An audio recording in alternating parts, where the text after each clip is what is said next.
aujourd'hui, et je le dis, ceux qui les gens ne le savent pas, j'ai mes 33 ans d'âge. Donc vous prenez 12 ans, moins 33, c'est l'expérience que j'ai dans la magie. Je n'ai sacrifié personne, parce que j'ai mis pied dans la sagesse divine et spirituelle. Mais il y a beaucoup de gens qui ont voulu devenir comme moi, ils n'ont pas eu chance, ils sont en folie parce que le fait de contacter un esprit, de contacter un génie pour qu'il te donne cette sagesse, si tu n'as pas exécuté les enseignements, tu n'as pas bien comment faire, le génie lorsqu'il apparaît et tu ne peux pas supporter, tu commences à crier et tu deviens fou. Mais le génie en lui-même ne rend pas fou parce qu'il n'a pas de conscience. Le génie, il fait du bien comme il fait du mal, ça dépend de l'hommage que l'on voit en mission.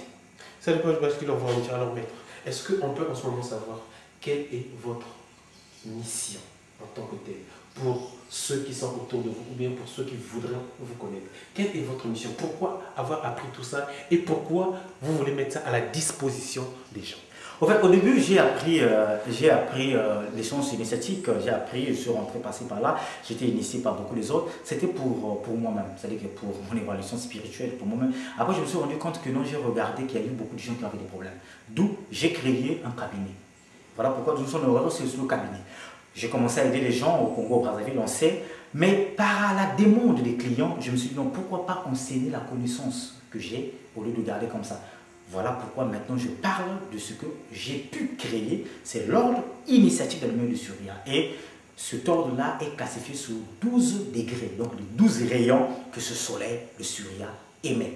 C'est pour enseigner les gens, mais j'enseigne ce qui est positif. Je répète, je leur enseigne le côté caché des choses. La Bible a dit, suivez mes enseignements, je vais vous révéler les choses cachées. Mais si les choses cachées sont révélées à ceux qui connaissent, pourquoi la Bible cache-t-il les choses si la Bible n'a pas un côté ésotérique? Les gens m'ont dit, m'ont appelé que non, maître Somi Ganesh, dans la Bible tout est dit, il n'y a rien de caché. Mais pourquoi alors il est dit dans la Bible que si mon peuple périt par manque de connaissance? Mais si toute la connaissance est à l'intérieur, pourquoi le peuple peut encore périr? Pour vous dire que non, la Bible n'a pas tout dit, on n'a pas tout mis dans la Bible. Il y a des côtés cachés. Cachés, ésotériques de la Bible, ce sont ces côtés-là que nous allons mettre à la portée de ceux qui viendront nous côtoyer. Jésus l'a dit que à vous, je vous donnerai les clés du royaume des cieux. À eux, de peur qu'ils soient sauvés. Donc même lui-même fait la direction. Il faut être né avec cette connaissance spirituelle-là. Et lorsque tu apprends chez les autres, tu deviens un vénérable grand maître, tu peux aussi enseigner. Ce n'est pas donné à n'importe qui. Comme la Bible dit, il faut être élu. Il faut être élu. Alors, ensemble, vous et moi, vous avez compris que certains mages spirituels, comme il l'est, lui, ont une mission spécifique. Sa mission à lui consisterait donc à enseigner les gens, à les orienter afin qu'ils sachent prendre soin d'eux-mêmes par eux-mêmes. Mais les côtés cachés sont toujours révélés pour certains, mais pour d'autres, les côtés cachés resteront cachés parce qu'ils sont appelés côtés cachés. Alors maître, c'est vrai que vous nous avez appris un certain nombre de choses, non seulement sur vous, sur ce que vous faites, sur votre mission. Est-ce pour dire que vous vous considérez comme celui-là qui donne, qui apprend à quelqu'un à pêcher et non donner du poisson pour que les gens s'auto-sauvent de par eux-mêmes? En fait, c'est l'objectif que j'ai appris. J'ai remarqué que non, les gens ont l'habitude maintenant d'écrire dans les écoles, dans des loges qui existent en France, en Inde. Si c'est qui a fait ce que j'ai voyagé beaucoup, j'ai fait 4 voyages en Inde et j'ai fait 3 voyages au Nigeria. J'étais même au Nigeria pour aller voir comment ça se passe. J'ai été au Bénin, j'ai été en Égypte, j'ai été au Togo. Et le pays là où je crois que si Dieu veut, Inch'Allah, je vais mettre pied, c'est maintenant en Israël. Parce que j'ai subi l'enseignement judaïque, comme je dis, mais je veux aller voir le mieux de la notation moi-même. C'est que je vais prendre la connaissance à la source. Je n'ai pas voulu prendre par correspondance. Et je vais par la source, je ramène cette quintessence-là avec l'originalité. Et je me suis dit que non, à ce moment-là, il faut enseigner aux autres. Parce que la majorité des gens qui prennent des connaissances par-ci, par-là, à distance, ce sont les jeunes qui sont en train de voir dans les routes, en train de devenir fous, par-ci, par-là, parce que la personne qui l'enseigne, il ne le connaît pas. Il ne sait pas sa moralité. C'est par les fruits qu'on reconnaît un beau arbre. Donc, choisissez votre maître selon la façon qu'il vit, selon... Un maître digne de ça doit avoir une femme et des enfants. Un maître digne de ça, sauf si c'est un sado. En Inde, il y a des grands maîtres qui n'ont pas de femme. C'est sa mission. Et il ne vit pas en famille. Il ne vit pas avec des gens. Il vit sous les montagnes de l'Himalaya. Ceux-là, on l'accepte. Mais un maître qui vit normalement doit avoir une femme et des enfants. Si vous remarquez un maître qui vit à seul, il n'a pas de femmes, il n'a pas d'enfants, c'est un maître, il faut faire très attention, il faut le craindre. Si vous remarquez un maître, là vous rentrez chez lui, tout est noir, sa façon de s'habiller, sa façon de faire, il faut faire très attention parce qu'on reconnaît un monarque passé fourré, sa façon de faire. Ce qui peut vous enseigner, on ne donne que ce qu'on a. Je ne peux qu'enseigner ce que je connais. L'amour que j'ai envers les gens, ce n'est que cet amour que je peux enseigner.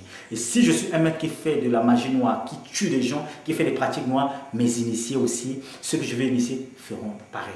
Donc, jusqu'aujourd'hui, cela fait beaucoup d'années que j'enseigne, mais je n'ai jamais fait des pratiques négatives pour tuer qui que ce soit. Ok.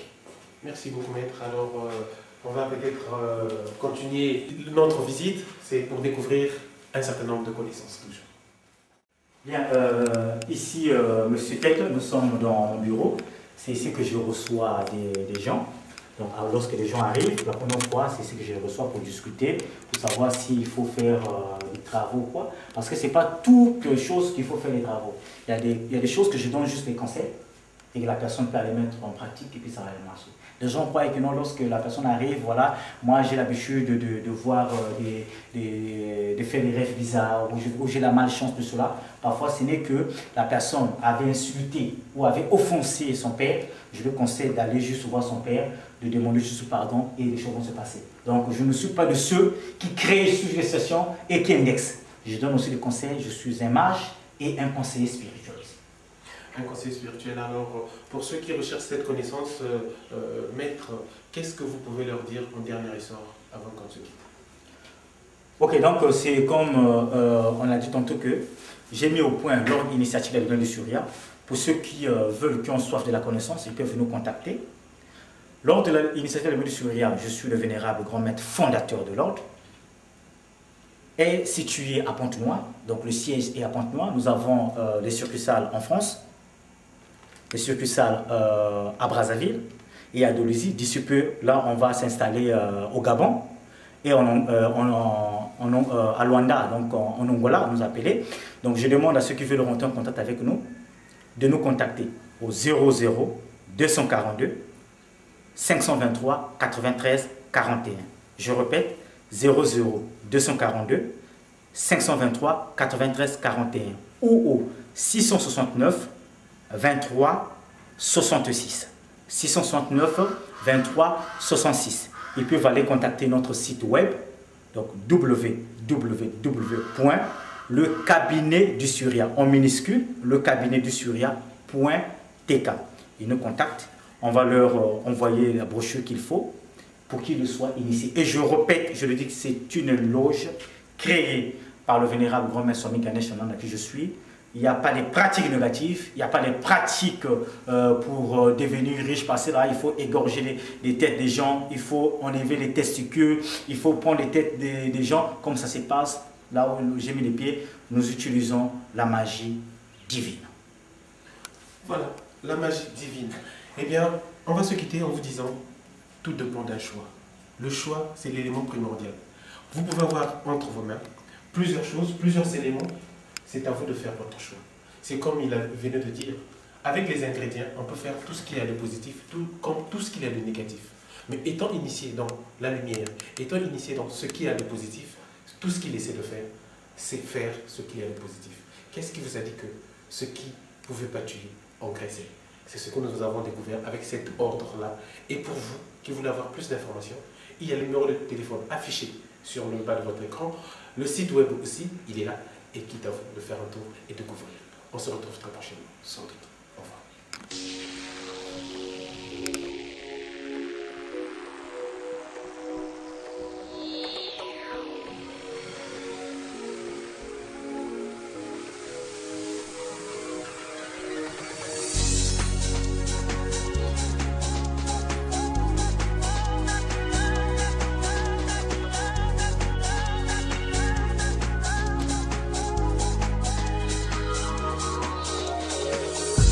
No matter how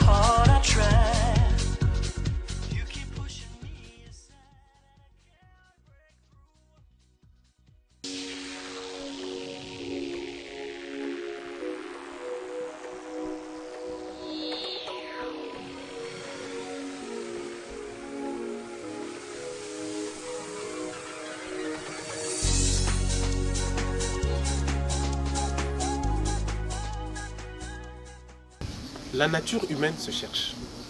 La nature humaine s'autoproclame ce qu'elle ne sait pas. S'autoproclame ce qu'elle doit rechercher et trouver, la vérité. Et bien cette vérité, on restera toujours à la quête de cette vérité. Comment? Parce qu'on se pose la question de savoir d'où venons-nous, où allons-nous?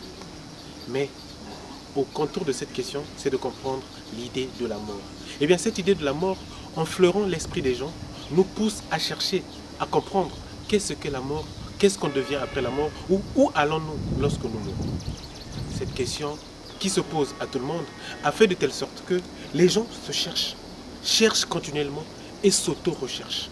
Pour cela, il fallait utiliser plusieurs moyens, parmi lesquels l'idée primordiale de la religion. Qu'est-ce que la religion? Eh bien, d'aucuns peuvent nous dire que c'est un moyen pour se cacher de l'idée de la peur de la mort. D'autres vont nous dire que c'est un moyen d'élever spirituellement l'exaltation de ce qu'on peut ressentir au plus profond de soi-même.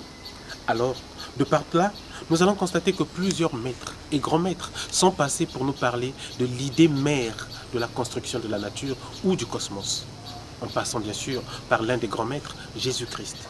Mais cela a apporté plusieurs ordres qui comprennent et interprètent la religion à leur façon, sinon que les connaissances religieuses à leur manière. Alors, pour ce faire, plusieurs initiations ont été lancées, plusieurs connaissances ont été lancées. Et aujourd'hui, nous allons nous permettre de suivre un ordre, la lumière du Surya. Cet ordre nous a emmenés quelque part où nous allons découvrir une certaine philosophie d'une certaine religion.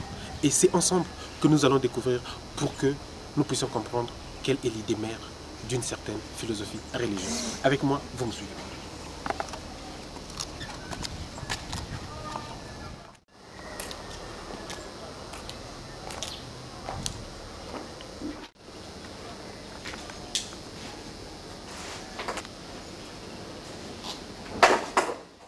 Déjà, vous allez comprendre que quand nous parlons de spiritualité, c'est tout ce qui est au-delà de toute compréhension. Vous allez peut-être me poser la question de savoir pourquoi est-ce que je suis obligé de me déchausser avant d'entrer dans ce temple. Moi, je ne pourrai pas vous donner la réponse. Lui, il saura vous donner la réponse. Le grand maître qui dirige cette loge. Vous allez aussi remarquer qu'il y a des inscriptions sur les murs. Moi, je ne saurais interpréter. Tout ce que je suis en train de faire, c'est être la voix des sans-voix. Une voix pour vous, pour interpréter tout ce qui se passe. Et lui, il va dire. Je crois savoir que nous avons là le monde, un cosmos entouré de plusieurs signes. Et ces signes-là, ensemble, nous allons les découvrir. C'est que lui, il va nous dire, le grand maître de la lumière du sourire.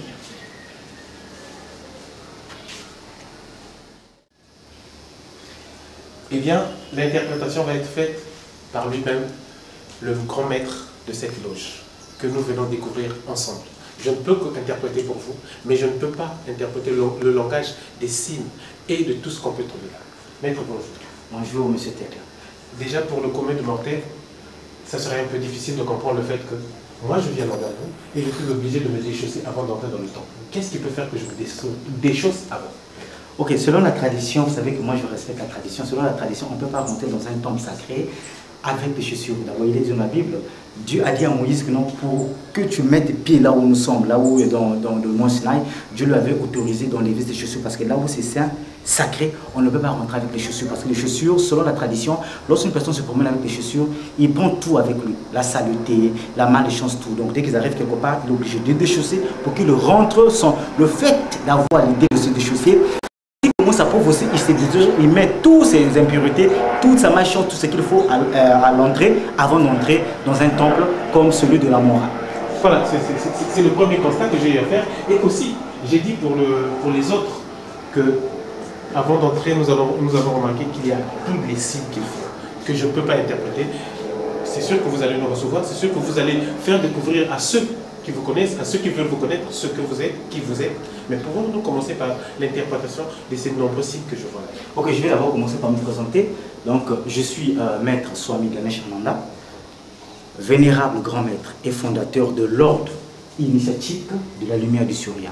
Donc, après avoir subi divers types de religions que j'ai subi, j'ai été initié dans beaucoup de courants initiatiques de l'Inde, de l'Occident comme du Moyen-Orient. J'ai fini les initiations avec des maîtres que je ne vais pas citer les noms ici. Et j'ai créé aujourd'hui cet ordre-là, intitulé l'ordre initiatique de la lumière du Surya. Cet ordre reçoit tout le monde, femmes comme hommes, Mais l'âge accepté ici, c'est 18 ans. Il faut avoir 18 ans et plus pour être accepté dans notre ordre. Voilà d'abord ce que je tenais à expliquer. Et on va avoir de ce côté-ci. De ce côté-ci, c'est le sceau de l'ordre que nous avions pu mettre au point, qu'on a pu créer. Donc le sceau est entouré d'un mandala. Donc ça, c'est un mandala. Et à l'intérieur est représenté d'un cercle. Donc le cercle qui est tout est dans le cercle monde. Et 5, le monde est rond. Donc tout est incorporé dans ce cercle-là. Et à l'intérieur du cercle, vous voyez un pentagramme. Donc le pentagramme, c'est le signe qui chasse le mal. C'est le signe de la protection par excellence. Le pentagramme, c'est un signe très puissant. Et à l'intérieur du pentagramme, il y a le soleil. Parce que Surya veut dire soleil. Surya en sanskrit et en français, ça veut dire soleil. Donc nous travaillons avec la tradition suryanique, avec la tradition du soleil. Et à l'intérieur du soleil, il y a 12 rayons, équivaut aux 12 degrés initiatiques de l'ordre de la lumière du soleil. 12 degrés. 12 degrés. Il faut 12 degrés pour atteindre l'étape d'un vrai surya. On va revenir sur les 12 degrés, mais de l'autre côté aussi, il y a des signes. Oui, de ce côté-ci, c'est le signe, l'un des premiers signes, c'est un signe oriental, c'est le signe de Om. Donc c'est le premier signe que l'un des grands sadhus a évoqué, il s'appelait Sadashiva. Donc il avait dit que non, ce mantra est représenté par ce signe. Le mantra c'est Om. C'est représenté par ce signe. Donc ce signe, aussi mis au sein d'une porte ou gravé sur une médaille lorsqu'on le porte, c'est pour une protection. C'est un très bon signe qui représente. Et de ce côté-ci, comme j'ai dit, l'ordre initiatique de la lumière du Surya, nous enseignons les enseignements cachés de divers types de religions. À l'intérieur ici, il y a la majorité de toutes les religions que moi j'ai mis pied qui se trouvent à l'intérieur là. Nous avons le signe de Yin Yang, du taoïsme. J'ai eu quelques enseignements dans le taoïsme. Nous avions la lumière solaire ici. Donc c'est ce que c'est représenté par ce ciment. Donc les secrets du soleil, les secrets de l'ordre des Esséniens, les secrets de l'ordre des Templiers solaires qui existent. Donc ça c'est le symbole. Et de ce côté, nous avons le symbole du judaïsme. Parce que le Christ a dit que non, le salut vient des Juifs. Donc ce n'est que ceux qui ont appris les enseignements hébraïques des Juifs qui peuvent trouver le salut. Ce n'est pas moi qui le dis, c'est le Christ qui l'a dit. Ok, donc ça c'est la croix de la chrétienté. En fait, le problème que je vais expliquer, c'est que les gens croient que non, la croix a été connue lors de la crucifixion de Jésus-Christ. Non. La croix existait même avant que le Seigneur Jésus ne soit né ou qu'il vienne sur la planète Terre, parce que la croix c'est l'un des signes les plus mystiques qui existent. Mais lui, ce qu'il a fait, il a vivifié la croix. La croix c'est un symbole, c'est un truc, voilà pourquoi les exorcismes, les prêtres catholiques exorcistes utilisent la croix. Donc la croix a existé avant. Je répète encore cette différence-là. Ne croyez pas que non, c'est la preuve en est le jour qu'il fut crucifié, il y avait même déjà 2 personnes qui étaient crucifiées avant. Mais ce qu'il a fait, le dernier rituel qu'il a fait sur la croix, un jour on parlera dans une de nos émissions, j'expliquerai pourquoi est-ce que la croix a été vivifiée. Donc je suis aussi des enseignements cachés du christianisme. Les enseignements cachés du christianisme, c'est ce qu'on appelle l'ordre des Esséniens. Jésus lui-même aussi fut initié dans le temple de Carmin par son père et les grands, on parlera de 5 jours. Donc c'est l'ordre essénien. Donc ça c'est la croix qui représente les enseignements esséniens. Alors maître, excusez-moi. C'est vrai que vous allez continuer à expliquer le signe qui suit. Mais tout à l'heure, en expliquant les signes de la croix, vous avez dit que Jésus lui-même a été initié, il a été fait ceci par son père et autres. Mais ce n'est pas dit dans la Bible. Pourquoi? Oui, vous savez que non, comme on a toujours dit que non, la Bible détient beaucoup de choses, mais tout n'est pas dit, tout ne sera pas dit, tout n'est pas été dit. Parce que vous savez que de 30, soit de sa naissance, tu vois, jusqu'à un âge donné, on parle de sa vie à 12 ans. Après, on ne parle que de sa vie. Mais je vous le dis haut et fort, Jésus fut initié. Son père, issu de la tradition juive, son père qui a reçu des enseignements de David, c'est cette descendance-là. Joseph a été initié. Il fut un grand prêtre de la tradition essénienne. Ça, je le dis haut et fort. Sa mère, Marie aussi, a été initiée de cette tradition. Jésus, lorsqu'il descend, il vient trouver, issu de cette famille-là, Jésus, son papa, Joseph, sa maman, Marie, a été initiée et lui aussi il a subi cette enseignement. Avec son frère, cousin direct, Jean le Baptiste. Et tous ils ont été initiés dans l'ordre des Esséniens. C'était des Esséniens, des gens qui avaient la capacité de soigner, des gens qui avaient la capacité de guérir par l'imposition de main. Parce que pour bien soigner par l'imposition de main, tu dois apprendre les secrets du magnétisme. Bien, l'autre symbole, c'est, vous avez cette croix croissante là, ça c'est le symbole de l'islam. Donc, comme j'ai toujours dit, je ne suis pas une personne qui est religieuse. Je ne suis pas un religieux, je suis un spirituel. Mais j'ai mis pied dans l'islam, j'ai été baptisé dans l'islam, c'était pour comprendre ce qui s'est passé à l'intérieur. Mais j'ai pris le côté caché de l'islam qu'on appelle le soufisme, donc le côté ésotérique de la religion islamique. Donc c'est ce côté-là que j'utilise. Donc le soufisme du côté des secrets du Coran, comment soigner par le Coran, parce que par le Coran, on peut soigner beaucoup de maladies, par le Coran, on peut faire beaucoup de maladies, mais ce côté-là est caché. C'est ce qu'on appelle le soufisme. C'est comme dans la religion chrétienne. Le côté caché de la religion chrétienne, c'est ce qu'on appelle la Kabbale, qui a été transmise. Bien. Là, nous avons l'ordre, et c'est donc les 3 cercles concentriques-là, c'est utilisé beaucoup plus dans les symboles esséniens. Et nous revenons encore par le signe Om, donc la religion de l'hindouisme, parce que je fus initié moi-même, j'ai été initié plus de 12 ans dans la religion de l'hindouisme, d'où mon nom de Swami Ganesh Ananda, par des grands maîtres hindous qui ont existé. Ce cercle concentrique ici, en violet, ça représente les enseignements de par-ci, de par-là, que notre ordre a appris, qui veut enseigner par les gens. Et vous avez, ça c'est le lotus, c'est l'un des ordres qui existe en Inde. Donc ça c'est la représentation de ce lotus là, qui est ça, que je parlerai prochainement, c'est un peu trop caché. Et là nous avons un symbole que beaucoup de gens peut-être vont connaître, qui sont non sûrs, c'est le symbole du shintoïsme. C'est une religion qui existe au Japon. J'ai mis pied, j'ai appris aussi quelque chose là-bas. Et de ce côté-ci là, ça c'est un arc aussi un peu caché. On revient ici, ça c'est le problème de l'Afrique, parce que d'abord moi-même je suis un Africain, bantou, de nationalité congolaise, j'utilise des enseignements de chez nous, propres de chez nous, j'utilise, voilà ce symbole du feu qui est en train de scintiller. Et en haut, nous avons nos devises, parce que